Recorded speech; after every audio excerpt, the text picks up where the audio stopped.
This is the Global Podcast Network, where executives and professionals connect, share, and inspire. Stay tuned for the conversations that drive success.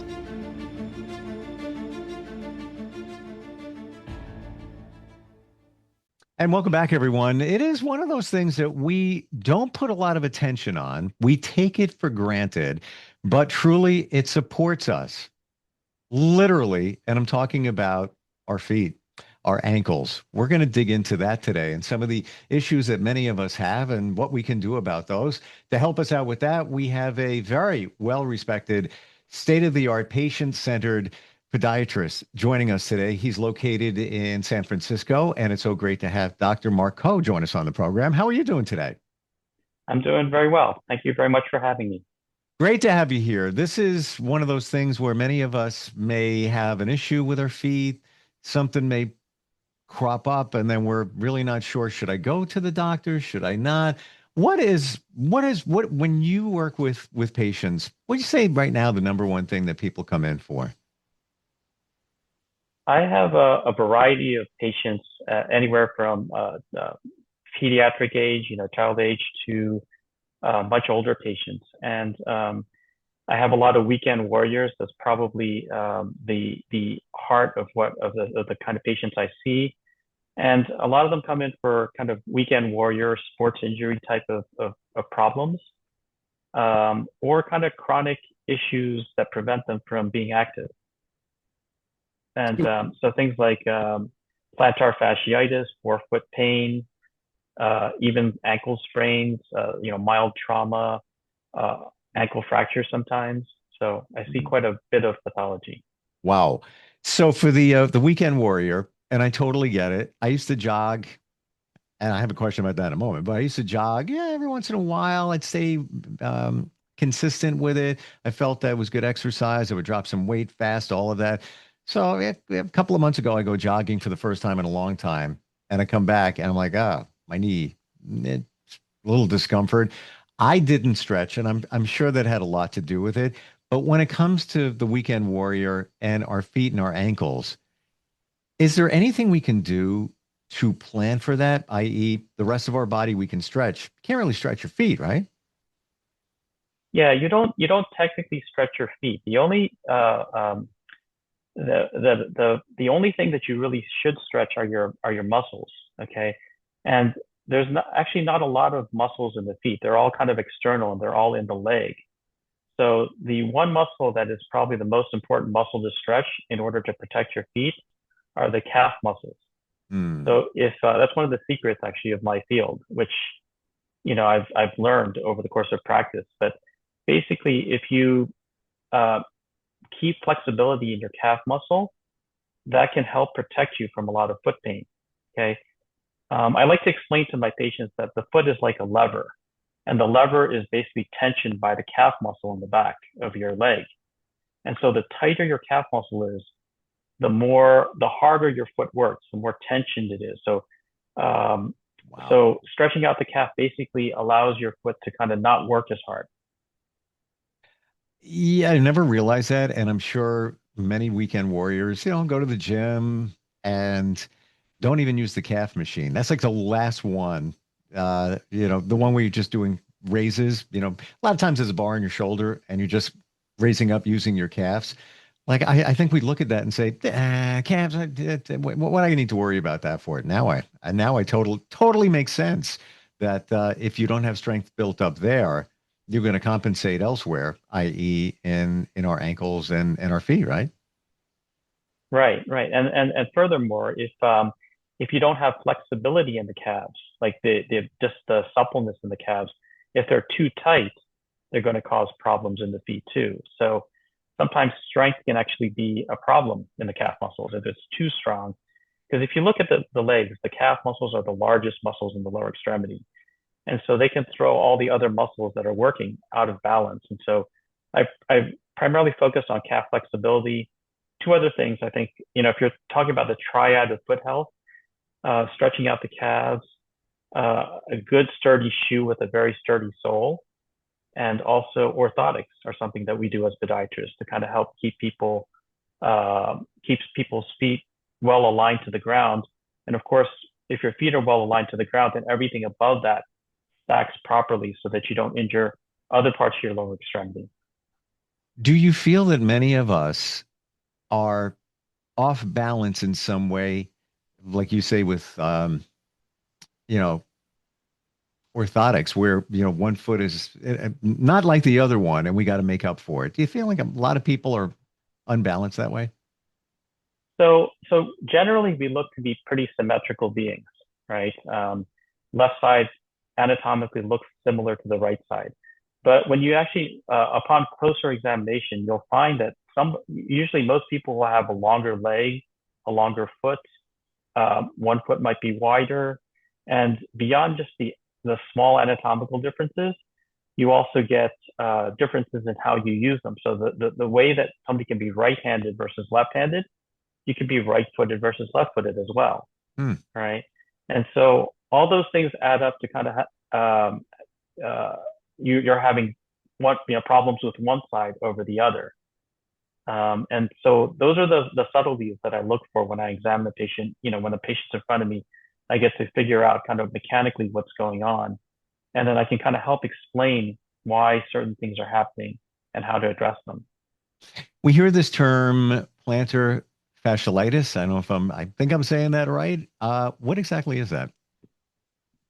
So there's a ligament on the bottom of your foot. I wish I had a visual model right now because a picture says 1,000 words, but it's basically a ligament that goes from like your heel all the way out to your long bones, out to your toes, and that that plantar fascia can get stressed, especially near the heel bone.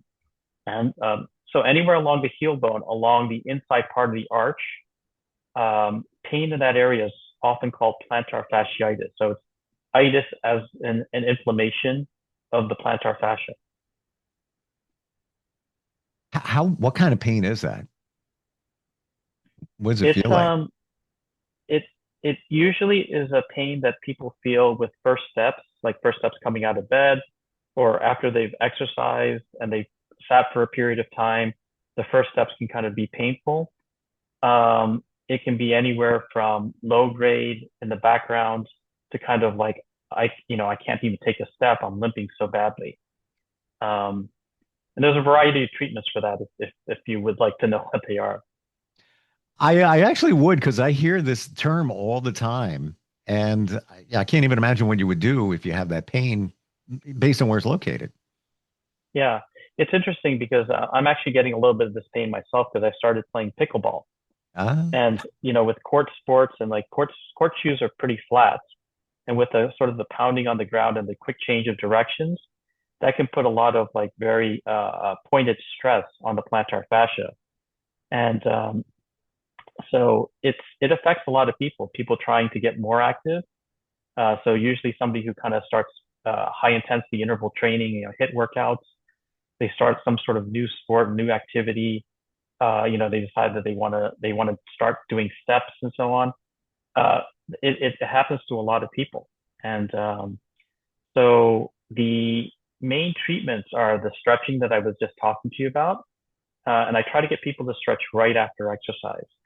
Um, when you stretch after exercise, you're stretching while you're warm. You can also get feedback on what the calves are what happens to the calves after exercise, and that way you can kind of connect what's happening in the calves to what's happening in the foot, on the bottom of the foot. So that's a good sturdy shoe like I was talking about, as well as an orthotic. Those are the three mainstays of mechanical management of bottom of the foot pain or plantar fasciitis. There's things also that you can do to kind of reduce the inflammation on the bottom of the foot. You can take an ice water bottle and roll over it right before you go to bed at night to kind of get the body to pay attention to that area so that overnight when you're in your restorative period, you're hmm. actually healing it. Wow. So simple. Interesting. Well, would you say, based on the Weekend Warrior, we talk about, your foot on the surface of pickleball, tennis court, whatever it may be, that it's important to be intentional about what you're wearing. Like, for example, get fitted for good sneakers as opposed to just running into a store and, spending $40. It's oh, it's absolutely critical. And the most important thing in terms of the function of a shoe is the sole. If that sole is really sturdy and supportive, I don't know if you've ever picked up a basketball shoe, but that sole just does not bend at all. Mm. So the more that the sturdier the sole, the more it kind of takes the lever action of the foot. And so you want something sturdy underneath your foot to protect your foot. Like let's say you have a very flexible foot, then you would want something really sturdy underneath it to kind of protect, to almost give it more structure. Um, then beyond that, you want to get fitted. Sometimes people get fitted for custom orthotics, and that's an orthotic that kind of is custom molded to your foot, so it fits like a glove, and that can kind of redistribute the pressure in your foot. And like I was saying before, also aligns you to the ground so that you're not causing undue stress to the structures on the bottom of your foot. You've been practicing for years. Dr. Ko, where did this all begin? Where, people pick what type of doctor they may want to be. Where did your journey begin and why the foot? Okay, so that's actually a long answer if you have time. Yeah, sure. I actually started out. I'll try to give you a condensed version, but basically, I started out as an engineer. I studied engineering in school. Like I went to business school. I was a product manager in high technology, and I eventually moved into the management levels. Did that over a 10-year, 11-year period actually. And then I got to the point where I felt like I hit the wall, and I didn't know where I was moving to, and decided that I was going to kind of reset and look into another career. So it took about a year to kind of for me to figure out that I was going to go into healthcare. And once I decided I was going into healthcare, I had to take these pre-med classes, spent 2 years taking pre-med classes. Um, and in that, then I started applying to medical schools. When I was applying to medical schools, I ended up meeting a podiatrist on the ski slope. Just he was we were just riding up in a ski chair together. He started talking to me about what he did, and it was interesting enough for me to kind of go shadow a podiatrist. And so Wow. from there, I interviewed with a podiatry school, got accepted, and then that sort of started my path towards podiatry. Um, I was mid-career at this point, mid 30s, and so it's kind of a long path. It's 2 years of pre-med, 4 years of medical school, 3 years of residency. So I spent a decade kind of retraining to become a podiatrist. Wow. There are some that believe that, quote, things happen for a reason, end quote. You're on a ski slope. You're looking for, maybe a different path. You run into this by chance podiatrist. Do you think that maybe he was there for a reason? It's I this may sound a little kooky. I'm risking sounding a little kooky here, but the I kind of believe like that the two most important things in my life that's changed the course of my life have been a result of strangers who just kind of came in and somehow redirected me. And if there's such a thing as an angel, that's probably that's probably the experience that I had, because I've never met this podiatrist again. He was just there at that point in time when I was looking for something, and he pushed me into this direction. And it's my life has been really really great, because I wake up with purpose, Mm. because I feel like I'm doing what I'm meant to be doing. I believe that that person was there for a reason because it was and a lot of times, unfortunately, in our society, people just don't talk to other people. Everybody's guarded, don't be, get in somebody's way, judgment and all things like that. Here you have this conversation. But now I look at your journey and coming from the engineering side of you, I have to believe that that gives you a certain view of the way the foot operates and everything that's involved with it. Do you think that that worked in your favor? That's absolutely the case. Engineers tend to think very logically. They tend to ask the question why. And so whenever I'm in practice, I'm not asking what is the treatment. I'm trying to figure out why is this happening. And so the why behind the foot is all the mechanical interactions that are happening. And so I think being an engineer and kind of the way that engineers tend to process the world, it lends itself very well to kind of problem solving mechanical problems. So interesting side note is I coached my son's baseball team from when he was a kindergartner all the way up to fifth grade. And when I coached them, I used this mechanical understanding of the foot as a foundation to kind of how I would teach them technique. And it might sound like overkill and reinventing the wheel, but I did things very differently than people who were kind of basically kind of entrenched in the baseball way of thinking. You just looked at it a different way through the lens of an engineer. And when you first were starting training to become a podiatrist, through the eyes of an engineer, Mark, did you look at the human foot and say, "Oh my gosh, this thing's amazing. How can it do what it does? I underestimated all the way it works." And again, it supports us. Did it that you have that epiphany? Yeah, when I was first studying anatomy of the foot in particular, there's 26 bones in the foot. I don't recall the number of joints, but 26 bones and all their connections leads to a lot of joints. Sure. And there's so many degrees of freedom of the foot, right? So it's pretty fascinating. And why did I sometimes ask myself, why was it structured this way? Why was it designed this way? The corollaries on our upper extremity are our hands. Why do the hands develop a certain way? Why do the feet develop a certain way? Based on kind of what we were trying to do on this earth, right? And so it is a very fascinating structure but it can also be simplified down to kind of like a basic lever too. So all those joints, I mean, we still kind of don't completely understand all the different interactions of the foot and what causes us to kind of adopt certain positions that are functional versus not functional. But it can be simplified down to a lever function so that I can explain to my patients why certain things are happening. So you can simplify it, but there are a lot more complex things underlying that simple explanation.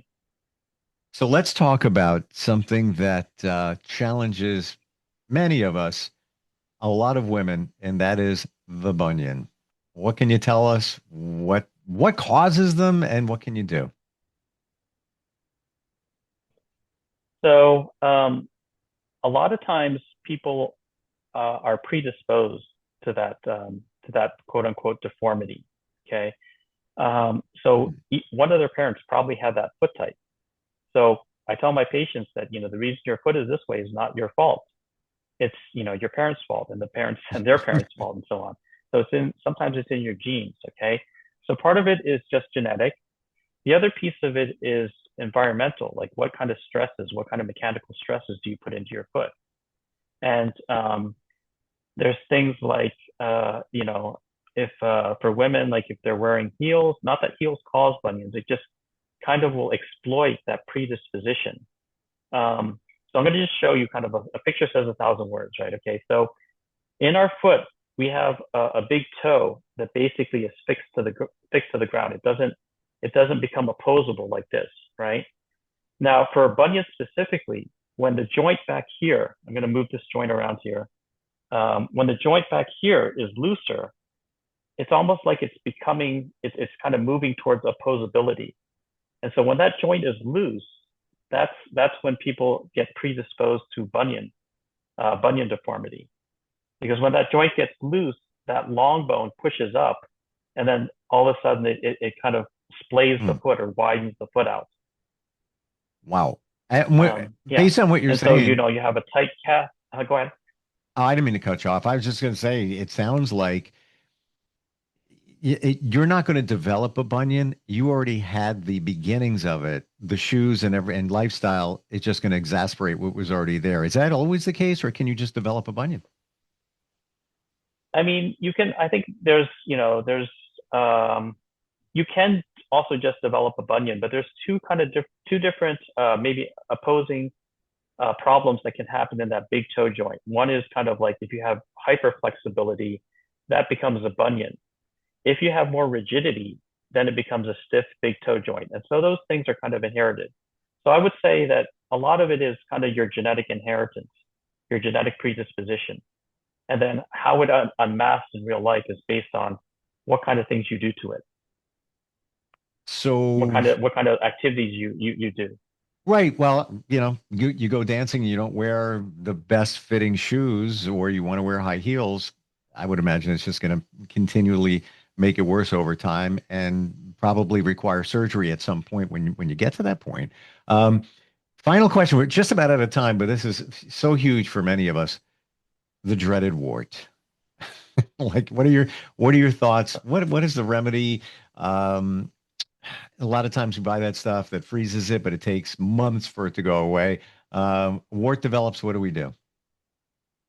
So what a wart is, it's a it's a viral infection of skin cells. It's actually human papilloma virus.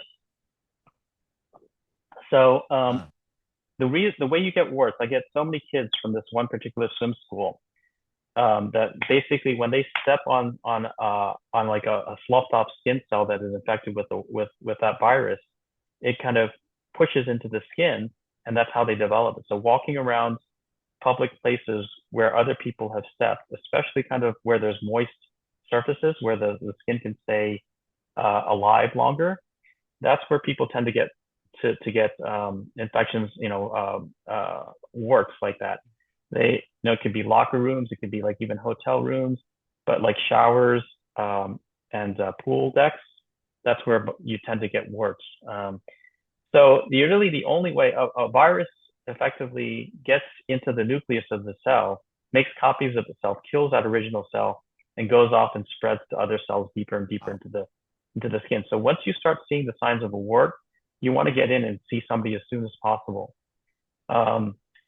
hmm. If you the quicker you can see that professional, the quicker you're going to get rid of it. But if you let it persist, it's going to keep on multiplying and multiplying and multiplying, and will take longer to get rid of. Like the treatments that are available for warts are basically anything that kind of destroys the skin cell which is hosting the wart. So you can either freeze it, you can burn it. I personally use a blistering medication, and but one of the key elements of treating that wart is also taking off all the callus that's over top, because the callus, when you have a wart in your foot, it tends to build up callus over that area, and then that protects it from any medication that you're trying to put on there. So the first thing I do is I scrape it down as far as I can so that I can get the medication to the wart. And not only are you reducing the thickness of the wart, you're able to get the medication to the right level and then kind of deal with it quicker or catch up to it. That's got to be the best advice I've heard all week. That when you have Okay. one, you can take care of it. About 10 years ago, I'm coming out of the ceiling of my attic, which was over my garage at the house I had at that time. And I was grabbing a boogie board, slipped, rode the stairs down. Pretty bad road rash, but I'm grateful that more didn't happen. My foot impaled on the cement floor, and shortly thereafter, never had one before, I got a wart. So I guess that maybe there was something pre-existing and that exasperated it, and I waited, and it was very hard. It took probably 3 trips to the podiatrist to really see some see some movement there. So good information. Thanks for sharing that. Wow. How do we find you? I know that you're in San Francisco, right? Where are you located? Where's your website? I am located at 45 Castro Street, Suite 315 in San Francisco, and that's in the Castro or Dubose Park neighborhood of San Francisco. My website is www.drmarkco.com, drmarkco.com. And should I leave an office number or? Sure, go right ahead. Our office number is 415-565-0200. If you have any foot or ankle issues, please feel free to call and make an appointment. Thank you very much for all the insight today. This is the stuff that people don't talk about. You can Google little pieces here and there, but you hear it straight from the doctor. Dr. Ko, thank you for being here today. Really appreciate it. Okay, thank you very much. This is the Global Podcast Network, where executives and professionals connect, share, and inspire. Stay tuned for the conversations that drive success.